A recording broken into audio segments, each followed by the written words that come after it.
Dans l'histoire de l'Exode, Dieu sauve son peuple de l'esclavage pour le mener dans une nouvelle patrie, une terre lointaine sous forme de jardins luxuriants. Mais Dieu n'y conduit pas Israël directement. Il les fait plutôt passer par un long chemin à travers un désert aride et hostile. Mais pourquoi? Pourquoi leur faire traverser le désert? C'est une excellente question qu'on comprendra en étudiant le thème biblique du désert. Commençons par un fait intéressant. L'histoire de la Bible s'ouvre sur un désert inhabité et stérile.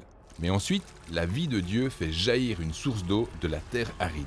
Dieu plante un jardin à partir de cette fontaine. Un jardin imprégné de la vie même de Dieu. Puis, hors du jardin, Dieu crée l'humain à partir de la poussière du désert. Et Dieu place l'humanité dans le jardin. En effet, pour qu'il soit rattaché à la vie de Dieu. Cependant, pour rester enraciné dans la vie de Dieu, les humains se doivent de réussir dans le jardin. Ce qui, nous dit-on, revient à écouter la voix de Dieu. Mais une autre voix se fait entendre dans le jardin. Oui, la voix d'un trompeur qui dit « On ne peut pas faire confiance à Dieu. En fait, Dieu vous cache quelque chose. Vous pourriez vivre votre vie selon vos propres termes. Et les humains écoutent cette voix. Et en conséquence, ils finissent dans le désert. » Ah, donc le désert représente la tragédie qu'on subit en se détachant de la vie de Dieu. En effet. Or, tout au long de la Bible, différents personnages se retrouvent dans le désert pour différentes raisons. C'est parfois dû aux fruits de leur propre choix. Comme Moïse qui tue un Égyptien et doit s'enfuir ensuite dans le désert.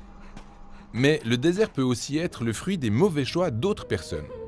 Comme Agar qui est maltraitée et doit s'enfuir dans le désert. Mais dans les deux cas, Dieu vient à leur rencontre dans le désert et pourvoit à leurs besoins. Dieu se révèle à Agar près d'un puits et lui promet que sa famille sera bénie sur plusieurs générations. Et Dieu se révèle à Moïse dans le désert et le prépare à sortir son peuple de l'esclavage. Bon, revenons à notre première question. Quand Moïse fait sortir Israël de l'esclavage, pourquoi les fait-il traverser le désert au lieu de les conduire directement en terre promise? Eh bien, comme Israël n'avait pas encore appris à confier sa vie à Dieu, Dieu les a conduits dans le désert pour une période de préparation. Une préparation?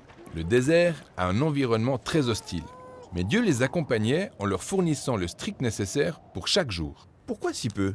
Eh bien, Dieu leur apprenait à croire qu'il serait là pour les aider jour après jour. Il leur apprenait à écouter ses instructions et à demeurer rattachés à sa vie. Ah, donc la clé pour survivre dans le désert est la même que celle pour réussir dans le jardin. Oui, le désert peut être un lieu où on s'exerce à se rendre maître du jardin. D'accord. Mais les conditions du désert étaient trop rudes pour Israël. La plupart d'entre eux n'ont pas écouté Dieu. Certains voulaient même retourner en esclavage. Et ils ont été laissés pour compte dans le désert. Seule la jeune génération, ceux qui ont grandi dans le désert et ont été formés dans cet environnement, ceux-là étaient prêts à entrer dans la terre promise. Et quand ils sont entrés dans le pays, leur foi en Dieu était aguerrie. Mais ça n'a pas duré. Très vite, les Israélites se mirent à croire que la richesse de leur terre venait de leur propre sagesse et leur propre force, ou un don des autres dieux. Ils ont oublié le Dieu qui leur avait tout donné, ce qui les a conduits à l'idolâtrie et à une injustice aberrante, jusqu'à l'exil qui les a ramenés dans le désert. L'histoire biblique est pessimiste en fait. Les humains échouent dans le jardin et nous échouons aussi dans le désert. Mais Dieu reste fidèle à son dessein de faire entrer les humains dans le jardin. Donc Dieu revient à notre rencontre dans le désert, mais cette fois sous une autre forme. Au début de sa mission, Jésus passe 40 jours à jeûner dans le désert. Et là, il réédite les pérégrinations de son peuple. Le trompeur l'a tenté en lui disant de ne plus se fier à Dieu, mais de profiter de la vie et du pouvoir selon ses propres termes. Mais là où Israël et toute l'humanité ont échoué, Jésus a réussi en se fiant à son Père et en n'écoutant que la voix de Dieu. Puis, Jésus a parcouru le pays en annonçant l'avènement du royaume et la vie de Dieu, en offrant des dons aux personnes qui vivaient leur propre forme de désert. Oui, il guérissait les gens et les nourrissait, parfois dans un véritable désert. Et il appelait les gens à le suivre, à écouter sa voix et à partager avec les autres les dons de son jardin. Et après sa mort et sa résurrection, Jésus nous a tous précédés pour nous frayer un chemin vers le futur jardin. Mais nous n'en sommes pas encore là. De nos jours, nous sommes en quelque sorte comme Israël, à errer dans le désert qui est souvent hostile et dangereux. Mais Jésus promet d'être avec nous, pas forcément pour nous donner ce que nous voulons, mais ce dont nous avons besoin.